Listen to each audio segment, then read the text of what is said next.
Howdy out there, folks. Today we're going to be talking about the original Tron. This is a film that I saw in theaters, and I remember being really impressed by the visuals. In addition, the video game was a big favorite of mine whenever heading to the arcades. I thought it captured the essence of the film quite well and was a fun game to play. Now, I also recently rewatched, I should say, the Tron Legacy, the sequel, and while it looks beautiful, I mean, the production is undeniably stellar, it's just gobbledygook. I mean, it just doesn't make any sense. The plot is just nonsensical, and as much as I like Michael Sheen, I felt like he was doing a David Bowie impression, and I just didn't care for the film. It really just didn't work. And I think one of the other problems I had with it was the uncanny valley effect associated with every time you saw the young Jeff Bridges on screen as Clue or his younger self, Flynn. I mean, there were certainly things to like about the film, and it was fun to go back to that universe, especially to see it so beautifully photorealized. But at the same time, when I went back to watch the original, I was struck by how much more fun it was.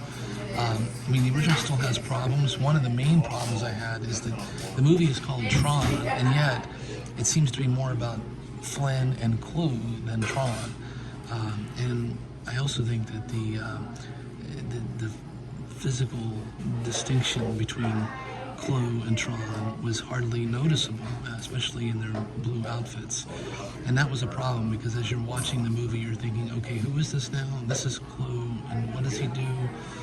Why is it called Tron again? I don't know. I think that they probably should have cast disparate looking actors physically to play those two respective parts to make it clear who you were seeing on screen.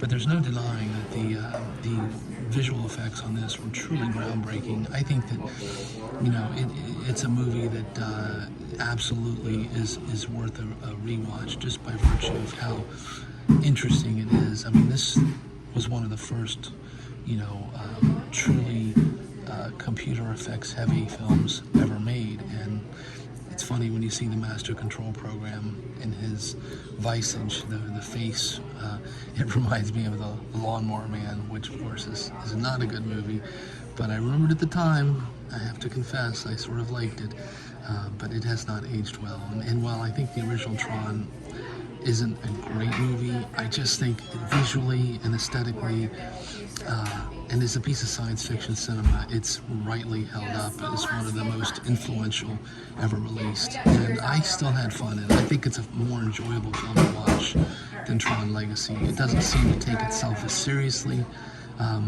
It's just it's a good watch, and I enjoyed revisiting it. Now, the Blu-ray looks great, incidentally.